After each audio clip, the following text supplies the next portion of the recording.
एक समान वृत्तीय गति व अभिकेंद्र त्वरण, uniform circular motion and acceleration. जब कोई वस्तु एक समान चाल से वृत्ताकार पथ पर चलती है तो वस्तु की गति को एक समान वृत्तीय गति कहते हैं। माना कि कोई कण जिसका द्रव्यमान स्मॉल m है, वह कैपिटल R त्रिज्या के वृत्ताकार मार्ग में एक समान वृत्तीय गति कर रहा है। इसकी इस वृत्ताकार मार्ग में एक समान चाल v है और वह वृत्त के अनुदिश लगातार गति कर रहा है। क्योंकि वस्तु के वेग की दिशा में निरंतर परिवर्तन होगा, अतः इसमें त्वरण उत्पन्न होगा। इस त्वरण का परिमाण वह दिशा हमें यहाँ ज्ञात करनी है। वृत्तीय गति में वस्तु के त्वरण की दिशा सदैव मार्ग के केंद्र की ओर होती है। मार्ग के केंद्र की ओर त्वरण की दिशा होती है, इसलिए इस त्वरण को हम अभिकेंद्र त्वरण कह रहे हैं। माना कि किसी क्षण t पर कण की स्थिति A पर है, किसी क्षण t पर इस वृत्ताकार मार्ग में जो r त्रिज्या का है उसमें कण की स्थिति A पर है और उसका वेग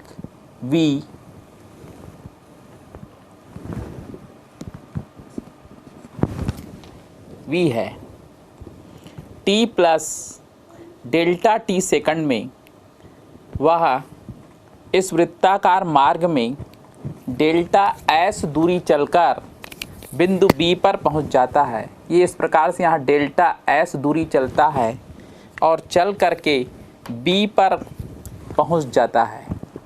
जैसे ये B पर पहुंचता है t plus delta t second में, वहाँ पर इसका वेग बदल जाता है और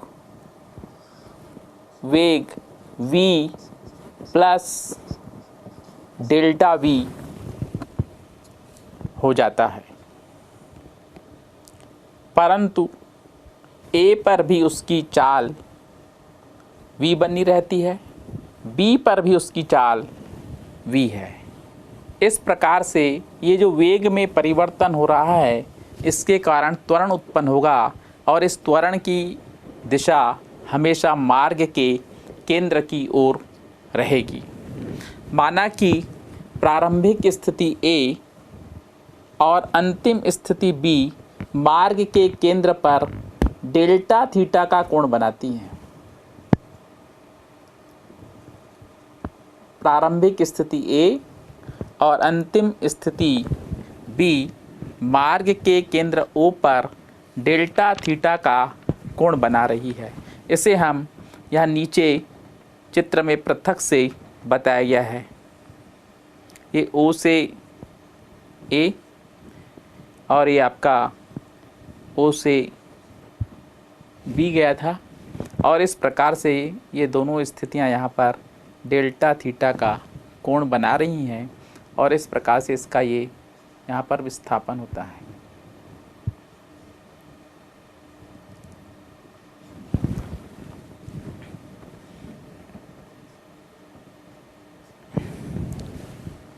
तो आप सभी जानते हैं कोण बराबर चाप बटे त्रिज्या।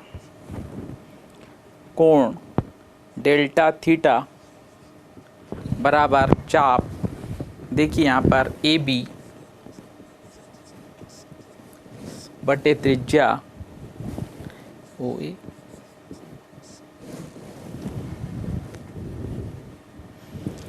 चूँकि ओ ए का मापांक बराबर ओ बी का मापांक बराबर आपको बताया गया उसकी चाल v ही रहेगी। अब हम इसको डेल्टा थीटा इक्वल टू, इसको वेग के पदों में ये लिख रहे हैं, तो ए बी का वेग के पदों में वैल्यू डेल्टा v बटे आपका हो जाएगा v। दोनों तरफ डेल्टा t से भाग देने पर डेल्टा थीटा बटे डेल्टा टी बराबर डेल्टा वी बटे वी इंटू डेल्टा टी।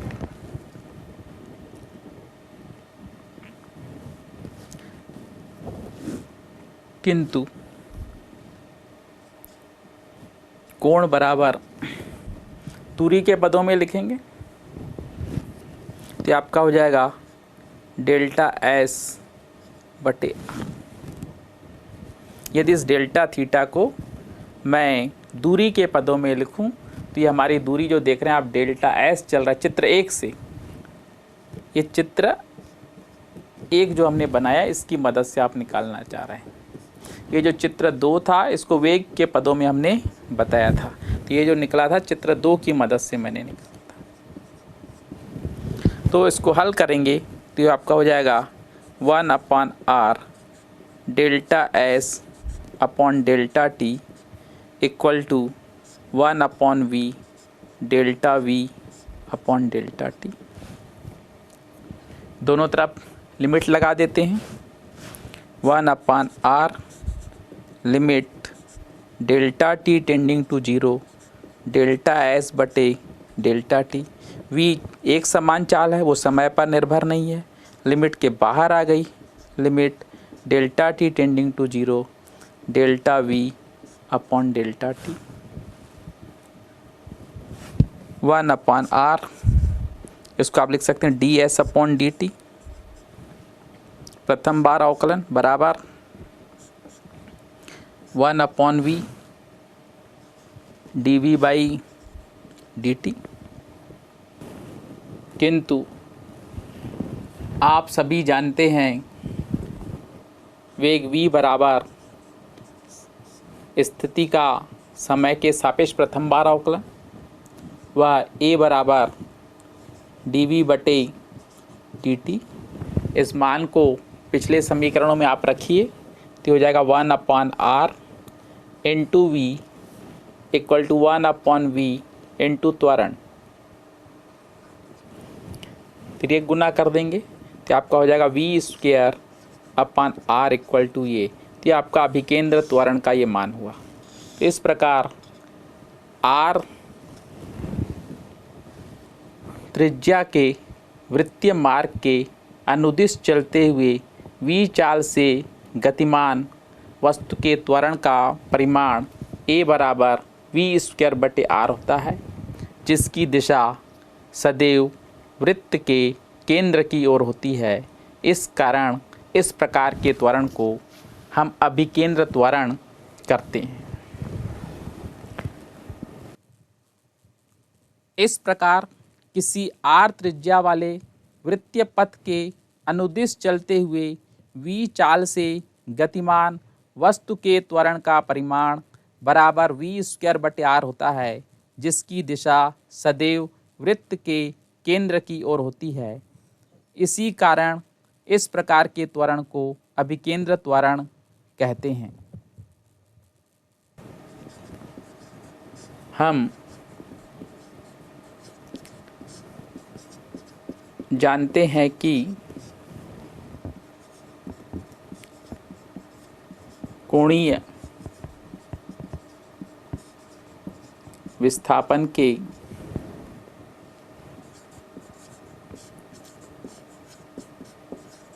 परिवर्तन की दर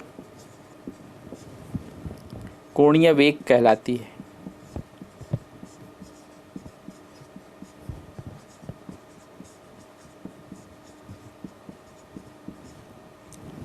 इसलिए ओमेगा बराबर डेल्टा थीटा बटे डेल्टा टी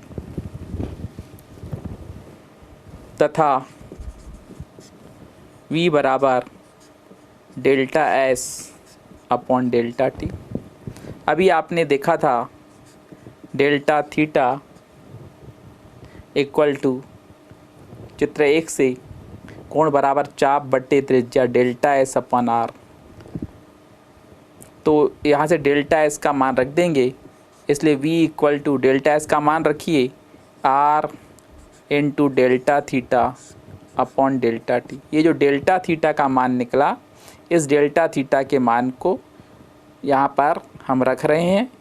तो delta theta equal to delta S upon R है, इसलिए डेल्टा एस बराबर आर इंटू डेल्टा थीटा। तो ये आपका हो जाएगा v equal to R into delta theta upon T, इसलिए v equal to R into omega. तो ये था रैखिक वेग और कोणीय वेग में संबंध। रैखिक वेग और कोणीय वेग में संबंध। ये जो v का मान निकला, आप इसको अभिकेंद्र त्वरण के मान में रखिए। तो a इक्वल टू v की जगह रख देंगे r ओमेगा का स्क्वायर अपान r। तो आपका हो जाएगा r स्क्वायर ओमेगा स्क्वायर अपान r। एक एक r डिवाइड हो गया, तो ये आपका आ जाएगा ओमेगा स्क्वायर r। तो इस प्रकार से ये आपके पास ये अभिकेंद्र त्वरण का अगला व्यंजक हो गया। यह अभिकेंद्र त्वरण का हमारे पास अगला व्यंजक हो गया। माना कि हमारा समीकरण 1 था, ये हमारा समीकरण 2, ये हमारा समीकरण 3, ये मान 3 में रखा हमने।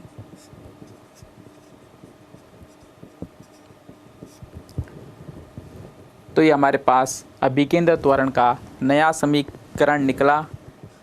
ये आपका इन दोनों में संबंध था, v बराबर आर ओमेगा। ये मान 1 में रख दिया। तो इस प्रकार a इक्वल टू मान रखा 1 में हमने आर ओमेगा का square divided by R square omega square divided by R. तो ओमेगा स्क्वायर आर। तो ये आपके पास अभिकेंद्र त्वरण के आपके पास 2 वैल्यूज़ हो गई। एक आपका a equal to V square by R और अगली value a equal to omega square upon R. बच्चों अभी हमने निकाला a equal to V square by R. इसको आप अलग अलग कर दें समीकरण 1 में v upon V by are.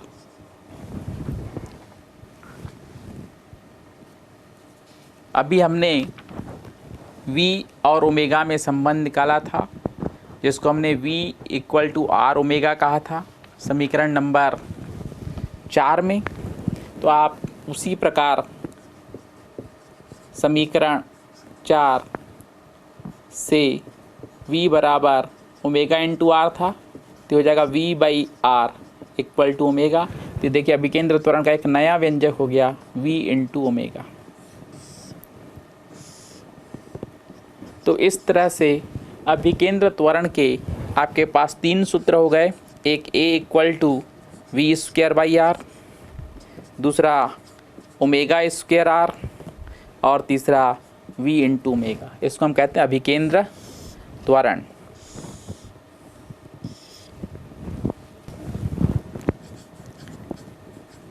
वृत्त का एक चक्कर लगाने में लगा समय आवर्तकाल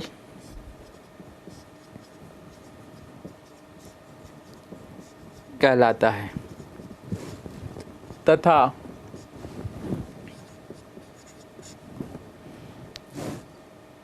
एक सेकंड में वस्तु उस मार्ग का, उस वृत्तीय मार्ग का, उस वृत्तीय मार्ग का जितना चक्कर लगाती है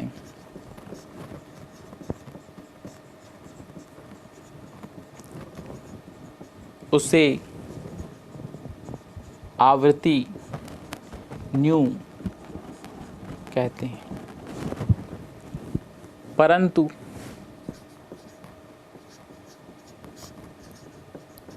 वस्तु एक चक्कर में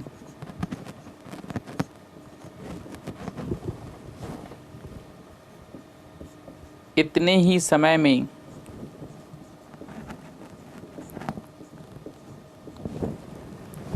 टू पाई आर दूरी तय करती है।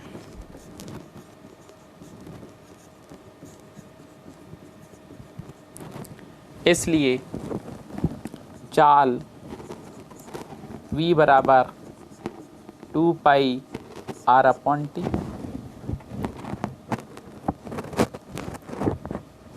या v upon R equal to 2 pi upon T. किंतु आपने समीकरण 4 से देखा था v बटे आर बराबर ओमेगा, तो आपका हो जाएगा omega equal to 2 pi upon T.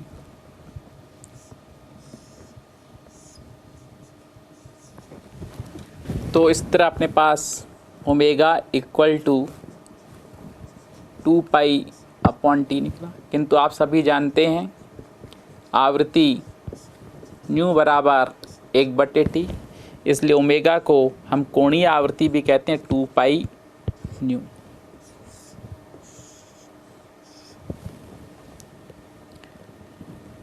अब देखिए, इसलिए चाल का भी आप आवृत्ति के संबंध में संबंध निकाल सकते हैं।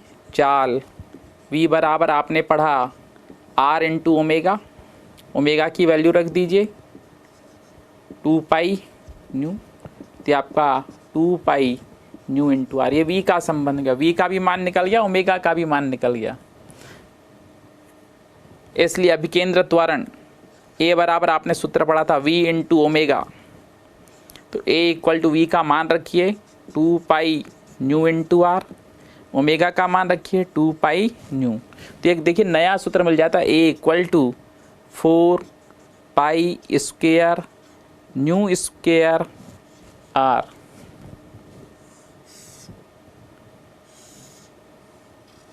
तो देखिए अभिकेंद्र त्वरण जो है, चूँकि मार्ग की त्रिज्या नियत है, चक्कर लगाने की आवृत्ति नियत है, इसलिए अभिकेंद्र त्वरण भी नियत रहता है। तो जब कोई कण वृत्ताकार मार्ग में गति करता है तो वह एक नियत त्वरण से गति करता है, जिसे हम अभिकेंद्र त्वरण कहते हैं। ये उसका मान नियत हो जाता है। यहाँ देखिए आप 4 भी नियत, पाई भी नियत, न्यू भी नियत, आर भी नियत, तो वह सदैव एक नियत त्वरण से गति करेगा और जिसकी दिशा हमेशा मार्ग के केंद्र की ओर होगी। आइए अब हम इसकी दिशा जो हमने स्पर्श रेखा में बनाया, ये कैसे आया। तो देखिए त्रिभुज OAB में यहाँ पर एक त्रिभुज बना हुआ है। यदि आप A को B से मिला दें तो ये इस प्रकार से OAB त्रिभुज बन जाएगा। तो देखिए त्रिभुज OAB में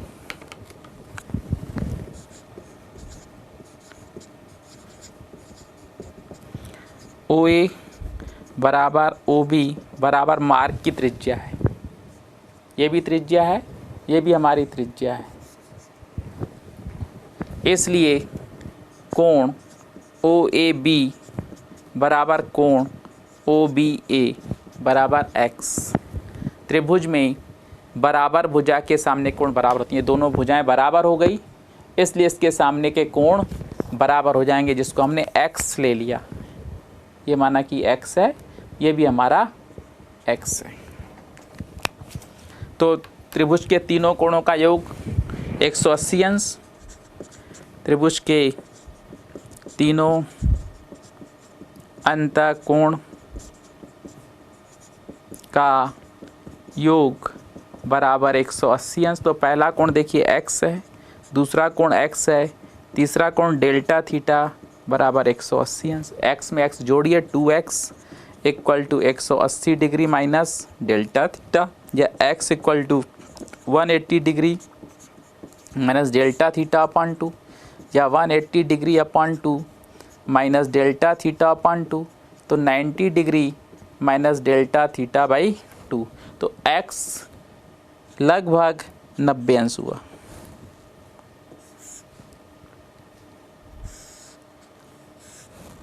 अतः v की दिशा सदैव स्पर्श रेखा की दिशा में होगी। तो इस तरह अभिकेंद्र त्वरण के आपके पास व्यंजक हो गया a equal to V square by R, A equal to omega square R, A equal to V omega. फिर हमने ये संबंध निकाला आगे a equal to 4 pi square nu square R. तो इस प्रकार से अभिकेंद्र त्वरण नियत रहता है, उसकी दिशा सदैव मार्ग के केंद्र की ओर होती है और वेग v की जो दिशा होगी वृत्ताकार मार्ग में हमेशा स्पर्श रेखा के अनुदिश होगी।